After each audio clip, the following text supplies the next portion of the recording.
మనిషి మీద కోపం, పిచ్చి. ఆ నరసింహాన్ని లొంగదీయాలని నాకు పిచ్చి. ఇప్పుడు ఆవేశపడి ఎవరినేం చేయగలవమ్మా? నా దగ్గర పనిచేస్తున్న ఆ పని మనిషి కుక్క నేను నరసింహాన్ని ప్రేమిస్తున్నానని తెలిసి కూడా ఏమీ తెలియని పిల్లిలా ఇక్కడే ఉండి ఆ పులిని వలేసి పట్టుకుందే. దాన్ని వదిలిపెట్టను. దాన్ని మాత్రమే కాదు, మన తండ్రి చావుకి కారణమైన నరసింహాన్ని వదిలిపెట్టను. అతన్ని దేవుళ్ళ చూసుకుంటుంది వాళ్ళమ్మ. ఆ పొగలు పట్టిన ముసలిదాన్ని కూడా వదిలిపెట్టను. జీవితం అంతా అనుక్షణం కుళ్ళి చచ్చిపోయేలా వాళ్ళతో సన్నిహితంగా ఉంటేనే వాళ్ళని చంపుతాను. వాడు ఊరందరి ముందు అమ్మాయి చేపట్టు తీసిపోయాడే, ఆ గడపలా తొక్కుతావు, సన్నిహితంగా ఎలా ఉంటావు? ఉంటాను, నేను ఉండగలను. ఈ నీలాంబరి తలుచుకుంటే ఖచ్చితంగా ఉంటుంది. అంతా నా తప్పేనమ్మా. వాడి చెల్లెల్ని నేను చేసుకోలేదని నా చెల్లెల మీద పగ సాధిస్తున్నాడు. కాదు, అంతకన్నా ముందే, నీ పెళ్లి కన్నా ముందే ఆ నరసింహ వసుధను ప్రేమించాడు. ఆ సరేనమ్మా, ఇప్పుడు నన్ను ఏం చెప్పమంటావు చెప్పు. మనుషులు పాప నరసింహాన్ని ఇక్కడ తీసుకురమ్మంటావా? నరసింహం ఏమన్నా బొమ్మ అనుకున్నావా తీసుకురావడానికి? అతను ఉక్కు మనిషి. నువ్వు అసలు అతను ఏమీ చేయలేవు.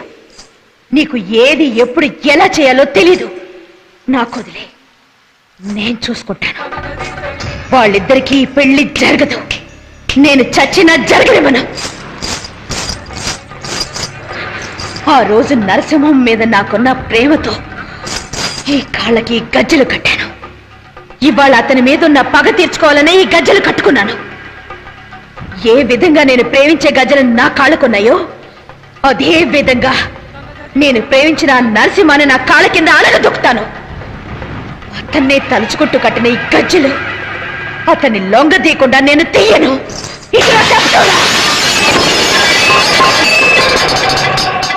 ఇది నిజం. వద్దండి, మీరు నా కాళ్ళు పట్టుకుని. అయ్యయ్యో, ఏమిటి వద్దంటావు? వసుంధరా, ఇక నుంచి నువ్వేనా మా ఇంటి యజమానురాలివి. మేము కూడా నిన్ను చూసే భయపడాలి. నా తల్లే. అనే అనే ఒక నిమిషం, ఇటు చూసావా వదిన ఎంత సిగ్గుపడుతోందో. పెళ్లికి ముందే ఇలా ఉందంటే తాళి కట్టిన తర్వాత ఇక అంతే. వదిన మొహం చూడడానికి నీకు 3 నెలలు పడుతుంది. ఆవిడ ముఖం బానే చూపిస్తుంది, మన వాడికే సిగ్గెక్కువ. బాబు, ఓసారి చూడరా. చూడమంటుంటే చూడమంటుంటే అటు చూడు.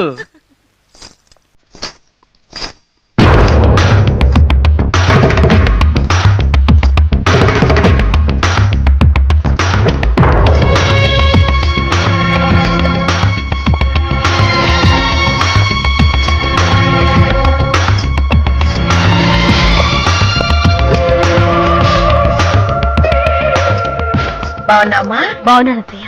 ఇదేంటమ్మా? లే, వసుంధరని చూడాలి. వెళ్ళమ్మా, వెళ్ళి చూడు. రండి. ఎన్నుందలా? కొంచెం ఉండండి, కాఫీ తీసుకొస్తాను. జాగ్రత్త. కూర్చోండి కూర్చోండి. ఇక నువ్వు నాకు పని మనిషి కాదు, వారికి. నువ్వు పెద్ద కిలాడివే. ఎవ్వరికీ తెలియకుండా గుండెలో ఆశలు దాచుకున్నావు. అందుకన్నాను. నన్ను క్షమించమ్మా. నీ నరసింహం మీద నేను ఆశపడ్డాను, కానీ అది నెరవేరలేదు. దేవుడంటూ ఒకడున్నాడుగా, వాడు ఎవరెవరికి ఏమేమి రాసి పెట్టాడో ఆ విధంగానే జరుగుతుంది. వసుంధర, నువ్విప్పుడు మా ఇంటి పిల్లవి. నీకే శుభకారం జరిగినా పుట్టింటి సారని నీకు మా ఇంటి నుంచే రావాలి. కానీ మా నాన్న చచ్చిపోయి సంవత్సరం కూడా అవ్వలేదు. సారీలు ఇవ్వకూడదని చెప్పారు. ఏమైనా నీ అక్కయ్య అనే స్థానంలో ఇది నేను తీసుకొచ్చాను. ఇది కట్టుకుని అమ్మవారి గుళ్ళో నీ పేరుని అభిషేకం ఏర్పాటు చేశాను. వెళ్ళి చేసిరా. అయ్యో, నన్ను పెద్ద మనిషిని చేద్దులేలే. నేను చిన్నపిల్లనే. తీసుకో.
చాలా టైం అవుతుంది త్వరగా చీర కట్టువే. చీర నేనే కట్టుకుంటాను, మీరు బయటికి వెళ్ళండి. మేముంటే అడ్డవా? ఈ కథలే వద్దు, నేనే కట్టుకుంటాను. నువ్వు మాత్రం ఇక్కడే ఉన్నావేంటి? బయటికెళ్ళు.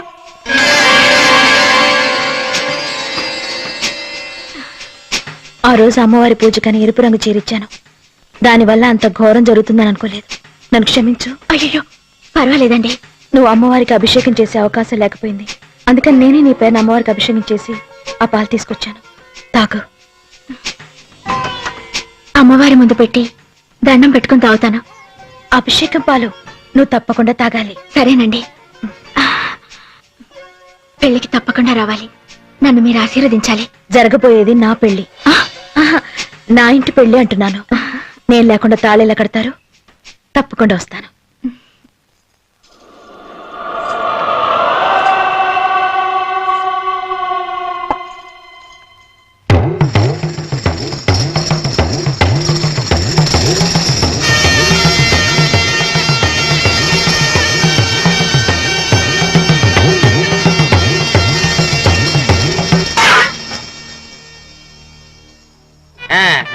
అర్రే లక్షణంగా ఉన్నాడు. నేనేనా? నువ్వు కదా అవతల సార్ కొంచెం తిరగండి. అర్రే మన వీరుడు ధీరుడు ఏంటంటే పాము పుట్లో చేయటారా వచ్చి కాటలేదట. అక్కడికి వెళ్ళు. అవును, ఏం పాము ఎప్పుడు పట్టుకున్నావు? అయ్యో సరే సరే, టెన్షన్ పడదు. అమ్మాయి వస్తుంది, అమ్మాయి వస్తుంది.